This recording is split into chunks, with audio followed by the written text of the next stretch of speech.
Still no clarity as to how and when the season is going to start.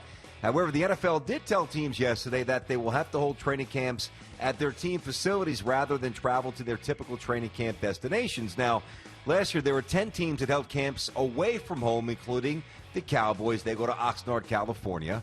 I would imagine the Raiders are still in. Well, actually, I don't know. I think the Raiders are still in Napa, but who knows with Vegas. That may have changed. The Panthers will go down to South Carolina. Back in the day, Tiki's Giants used to go to Albany, so it's changed a little bit. But even after the pandemic is over, the NFL should have all teams hold training camp at their main facilities moving forward. In or out? I'm going to say out of bounds of this, BT, because I think what training camp is obviously for a getaway for the players to all be together and to learn in an isolated type environment. I don't mean isolated in a COVID sense, but just away from distractions, but also to interact with fans. I mean, that's why we would go out to Albany, is because it was like unfettered access to us in a sense. Obviously, we're protected. Not like people aren't walking out on the field and shaking hands with us after we run a go route. But still, it's about interacting in a community, whichever one. And I think that's a big part of the NFL's growth policy. So I'm going to say out of bounds to that one. I'm going to totally agree with you here. You got to think about it this way. The way the practice facility, the way the NFL is set up right now, every team, obviously has a huge fan base within their specific city. That's a given. So, you stretch the dollar of the NFL much more in a different direction if you wind up going, and there's 10, I think, again, 10 teams last year. Yeah. If you go to places where there aren't NFL teams, but you bring them NFL caliber product, even if it's only for a couple of weeks, it just wets the whistle. It's a great initiation plan.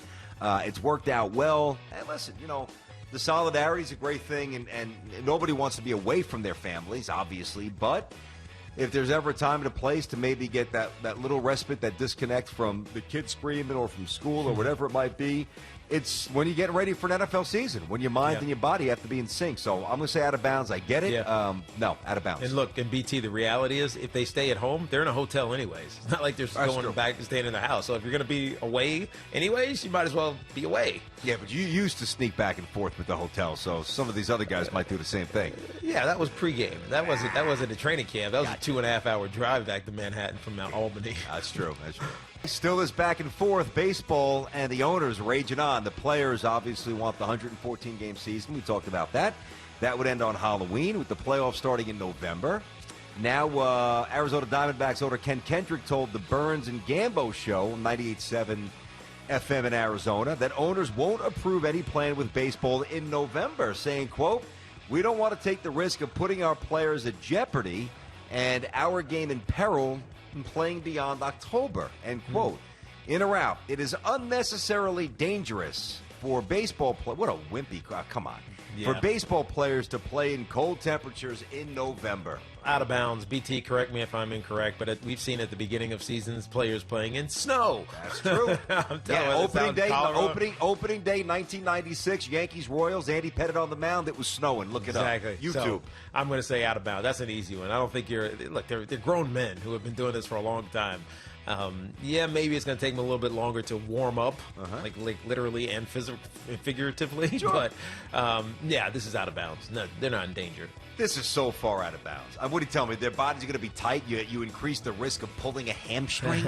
They're professional athletes. Give me a break. Listen, I'll tell you this. I played baseball in the cold, and it sucks. I mean, my college is an hour and a half north of Manhattan.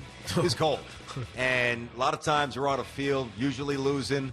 37 degrees, winds whipping off the Hudson. It was tough, man. Like, you couldn't get a good grip. You get jammed inside with metal. Wood's going to break metal. It stings as you run down to first base. It's tough. You got like 5 layers on, so you're not really loose and fluid. I'm not saying it's easy here, but number one, they have clubhouses. We didn't. They've got heated seats. We don't, or we didn't. You're in the bullpen. You have hot cups of coffee. You have all the gear they give you. Are you kidding me? And Tiki's the answer is, of course, out of bounds. It's not unnecessarily dangerous. Maybe it's unnecessarily, or not even unnecessarily, because it is necessary to have a season.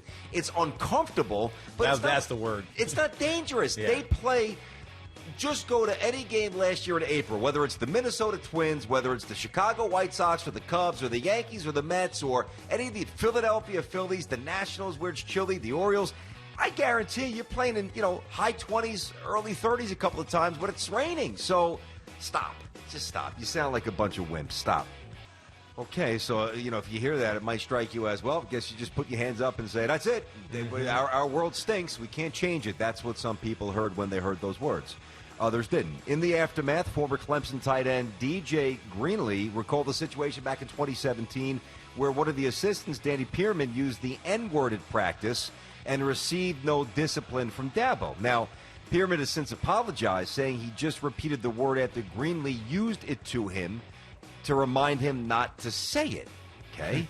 In or out, Dabo's reputation's been negatively impacted over the past few days. I'm going to say out of bounds of this one, BT. He may be he may have gotten some backlash for taking a little bit longer than others to speak out and say something. I don't necessarily agree with his comment that the racism is always going to exist. I think we are becoming a little bit lighter shades of brown all over the world with intermingling of races. My wife is white. I have 6 mixed race kids because my first wife was Asian. So I think in time, and it may be a long, long time, there'll be a different level of understanding as the world gets smaller, even though it gets bigger, obviously. But I'm going to say out of bounds of this regarding Dabo in particular. I think it's a blip, but nothing that's lasting for him.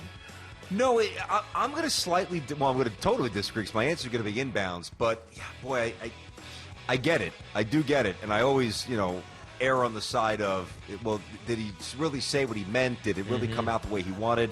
I think it's important, not to, take a few words and, maybe ruin, decades or, even in Fangio's case, multiple decades for sure. Yeah. Years of good work. I don't like that, and I just want people to be fair and sensible. Take the words, but then ask a follow-up question. If the follow-up question isn't right, then you got a real problem. And by the way, if the words are too bad to start, you got a problem anyway. But if they're, and you should, but if they're in the middle, just allow people a chance to explain themselves. But my answer is inbounds, okay? Because, I think what happens, this will be hit on as a common theme that has a lot of people unhappy, and I understand it. And what happens is when you stop winning as much, now eventually, he's not going to go on a 12-year or 15-year ride here where he just continues to win 11, 12 games a year and basically tries to win a championship every year. Eventually, it's going to get a little lean because it gets lean at everywhere. At Miami, Notre Dame's had lean years. I mean, USC is lean right now. You name it, Power, Michigan gets lean. Buckeyes were lean. I mean, you get lean. And when you get lean, now the words become magnified because the winning might not mask everything. I don't think he's a racist, but let me be very clear about that. I think that's unfair. But I think he needs to be a little bit better as the voice of this university, in essence, and the football program in communicating a little bit more effectively. So I'm going to say inbounds tepidly, but of the two, I have to say more inbounds than out of bounds.